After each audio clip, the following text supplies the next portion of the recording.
Hey guys, I'm back again and I'm here to do my August and September wrap up. Okay, now August, it was a bust, but that's kind of normal because I was on holiday for almost half the month and I basically took one book with me and I read that book the entire time I was on holiday and the rest of the month. I took a little bit of break from social media and also from reading because I wasn't reading as I usually do. So yeah, I decided to just do it on the low key and it was fine for me. I don't have any problems with having, a break from reading. I think it's also necessary for people to take breaks from reading because reading constantly, it's like anything you do constantly, you do need a break from it. So let's get started with the first book I read, which is Une Page d'Amour. So this is the 8th book in the Rougon-Macquart series, which I am reading with my friend Anna from Anna Fiche de Lecture over on Instagram. And we quite like this one. I think I gave it a 4 stars. This is quite a more relaxed, more calm novel compared to L'Assommoir, which we had read the month before, which was just like, whew. L'Assommoir has you in all the emotions possible. That book makes you go through it. So that was book 7, and it's probably one of the more popular books from this series. So I was happy to read it and just be thrilled about just the literary concept of that book. So this book comes in, and this is a book that basically discusses a mother-daughter relationship. And it's a mother-daughter relationship. This takes place in Paris within a community of people that are kind of like upper middle class people. And this woman is alone now because her husband has died. And so it's just her and her 14-year-old daughter. And let me tell you, whew, baby, honey, this relationship is something else. I mean, on the back of the book, it says something like it's passionate and it's shocking and it's psychological. Yeah. That's this. I don't want to say too much more about this, but let's just say this cover says one part of it. Okay? It says one part of it. We liked it. I thought it was a very interesting look at a woman being single within a community of people where most of them are married. But not only that, it is a good look into the difficulty also of having a daughter and then having to be both parents kind of for the daughter at this time period, late 19th century. It's just really interesting, this book. Fantastic. I recommend it. I think I gave it a 4 stars. Very good. Oh, now on to September. So September, we read Nana, also by Émile Zola. So this is book 9. And this is technically the second part to L'Assommoir because the main character, Nana, was also present in L'Assommoir. In L'Assommoir, she's a child up to the age of like maybe a teenager. And here she is a grown-ass woman. All right, so this book I did not really get along with. I felt like I was treading through water, or to be exact, moments I felt like I was treading through water, and some moments I felt like I was trying to tread through quicksand. And that's just because I think ideally in this book, the main character, we kind of knew what her character was like from L'Assommoir. And when we got to this book, it's like her character never changed. She just was bad, worse, and the worst. So it kind of got old for me personally. I felt like I was reading the same scene over and over again with just a different man in each scene. So yeah, so I wouldn't highly recommend this one, but I say go ahead and read it. Yeah, this isn't one of my favorites, and I'm like, we're reading book 10 now, which is Pobuya, and I can tell you this one right here is not one of my favorites, and that's really funny because this is one of the classics favorites of French people in general, but this is a no ma'am for me. Okay, the next book on the list I read was Trust by Hernan Diaz, and this copy I bought while I was on holiday, and I kind of wish I hadn't bought this book. I did not love this story. I thought I was going to love it, especially in the beginning. I thought I was going to love it, and then I started to read, and I just started to not care with every page that I turned.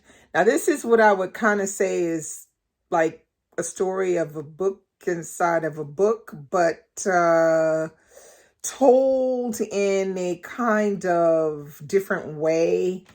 And it's hard to talk about this without giving stuff away. But just as a whole, I would say as I started reading it, I felt very distant from the characters. And then I thought, okay, I'll keep reading. And the first part, I felt like that. And then I was like, oh, okay. And then I started getting interested in that first section with those characters. And then that section ended and another one started. And it was like I had to do the same rectification within, the way I was feeling when I read the second part. And it just kept doing that over and over again. And I couldn't jive with what was going on in this book. And then I started saying, well, does it really merit like all these pages I had to read, like 400 and something pages? Like, couldn't it be done like in a shorter version? And like maybe the voices could have been a little bit more engaging, I think. And they really weren't that engaging to me as a whole. So yeah, I felt like this one was a really big disappointment. And I really wish I hadn't bought this one. This is like the biggest buy mistake of 2022. The next book on my list is E.L. Doctorow, and I'm not going to talk about this too much. It's Ragtime because I have done a review video of this. It came out just a few days ago, so you can go there and find out more about what I thought about this one, but I highly recommend it. It was a 4 stars, but if you want the details, go and watch my review video. Next book on my list is A Family Affair by Sun-Yati. And this one right here, I was just like, Lord. So the men in this book are so damn infuriating.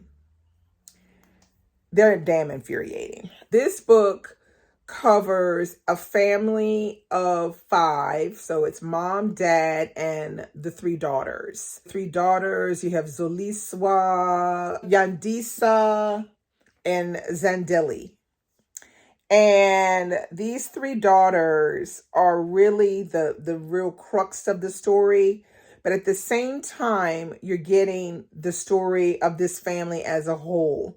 And we see in this particular story the importance of the patriarchy and how the patriarchy being held up by women will continue to affect women for generations. And not only that, but it talks a lot about women and the expectations of women and their roles as wives and mothers and the difficulty of that in Zimbabwe. This takes place in Zimbabwe. And I must say, this is a big book, but let me tell you, I think I gobbled this one down in about 3 days. It's really that good. I mean, it's kind of on the edge of being soap opera-y, but you know what? Did not care. It was a joy to read because I was glued. Sun-Yati comes with the stories. I highly recommend reading her book, A Family Affair, but I also recommend these 2. Wait, hold on 1 second. I'm going to get them. I highly recommend also by Sun-Yati, The Polygamist, which I have done a review of this on the channel. I'll see if I can link it below. And the other one is this one, which is The Gold Digger. Highly recommend this one as well. This one, of course, is about polygamy. This one is about immigrants coming from Zimbabwe and going to South Africa for a better life. And this is Zimbabwean family and the difficulties of marriage and all of that comes with it. So very good, her novels. And I suggest you check out this one right here. This is her newest novel that just came out on the 20th of October. Sadly, it is not out yet in Europe, and I would imagine in the States it's the same problem. It's not up yet in physical form. It's only up on Kindle. So I am waiting now to see when this book is going to come up on as a physical copy so I can purchase a copy to go with my lovely collection. Okay, the next book I read was this one right here, The Black Count by Tom Rice. Okay, now this one right here, this is nonfiction, and you know I'm not always reading nonfiction, but you know what?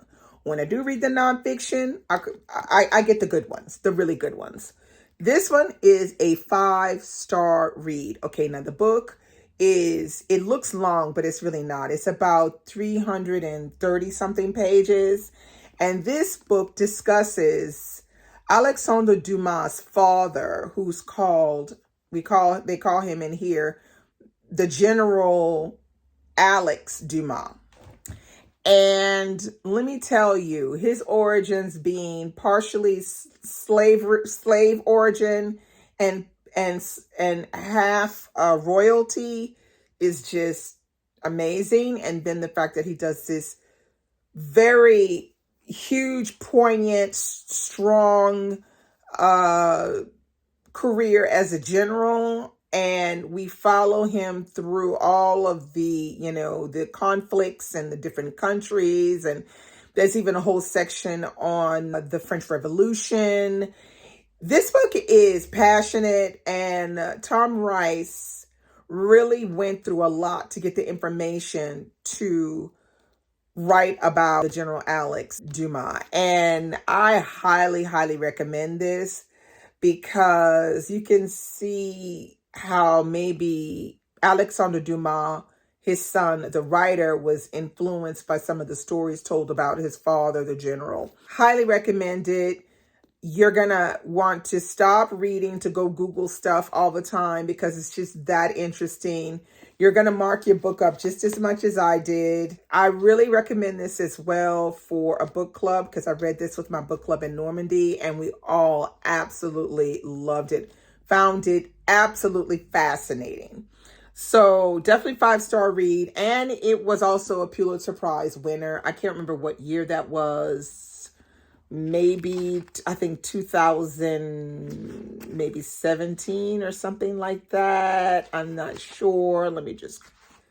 2012, I think it might have been.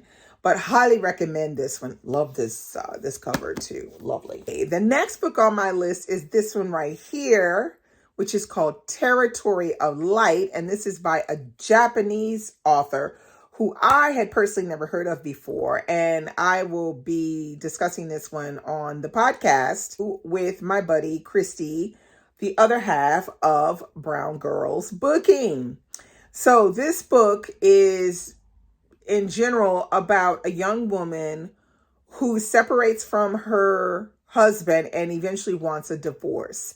And she wants to go off and live in her own apartment with her daughter. And basically, we then follow this woman through all the trials and tribulations of being a single mother. And of course, Japanese society dictates that she not be a single mother and that she stay married, kind of thing. So you have everybody saying, oh, well, it's going to be really hard for you and all that kind of thing. Very interesting book.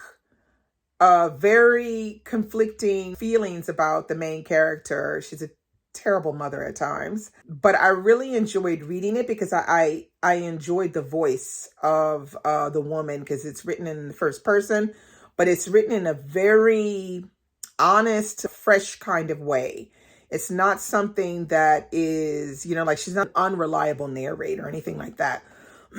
So I highly recommend it. And I have a feeling, because I've looked at some of the other books that this particular author has written, and she often writes about main characters that are women who fall pregnant and are on their own for some reason, either because they've chosen it or because their husband has died or something like that. So I think she's very much into this idea of exploring the difficulties and why is it difficult in Japan for a woman to be a single mother. So I highly recommend this one. And it's super short too. It's like maybe 212 pages. It's really good. Okay. Last but not least, we have this one right here, which is Valentine. And this is by Elizabeth Wetmore. Now, I first became acquainted with this book from Leonard Pitts Jr. when he came to the Read to Lit book club to discuss Grant Park. At the end, we were asking him if there were any book recommendations he had, and this was one of his book recommendations. So yeah, I took his recommendation, and let me tell you, this book, I found it very, very interesting. Now, I had the pleasure of buddy reading this with one of my favorite buddy readers, and that is Patrice Jones. And we read this, and we thoroughly enjoyed it. Now, we feel like she has a career already in suspense, okay? So, old girl puts down a suspense in this one. But this is a story about a young Mexican-American girl who's called Gloria. And Gloria is a young girl who's like a lot of young girls. This is taking place in Odessa, Texas. And so she's like a lot of these young girls where she just wants something different to happen. It's always the same kind of thing. And so the book opens with her getting into the car or into the truck of another man who's maybe about 19 or 20 years old. And then the next scene is her trying to make her way through this desertic area to a farmhouse that's in the distance. And she is covered with scars and bruises and broken fingernails, and her hair is a mess, and she's knocking on this farmhouse door that get in. She wants to get in so she can, call her mother or whatever. And so it's from this incident that the book unfolds on this tiny town, Odessa, Texas. All I can see is those dust bunny things flying along the road and stuff. And it's a small town, and we see how the racism is hard and thick against the Mexicans. So we follow the small town's reaction to this sexual assault on this young girl who's only 14 years old. And let me tell you, I was going through it with all the different emotions of hate, disgust, anger for a lot of different things in this book. But another thing it does is it pulls together the feelings of women around different incidents, but also just around women growing up and women being married and what they have to go through, and how what men go through is starkly different from what women go through. And I feel like she did a beautiful job with the, different perspectives. The voices sound distinctly different. She does it very well. The landscape descriptions are just fantastic. I highly recommend this one. I gave it a 4 stars, only because she let me down on just one thing in particular, and that took off a whole star. But here again, it's 4 stars. I highly recommend it. I can't wait to see what Elizabeth Wetmore does again, because I know whatever she does, I'm going to read it, and I know it's going to be good. So that's it for the month of August and September. I hope you enjoyed this. Let's chat below. Let me know what you liked from this list. Have you read any of these? Do you want to read any of these? Did you dislike any of these? Or do you disagree with me on any of these? Let's chat below, and I'll be back with another video real soon. Bye.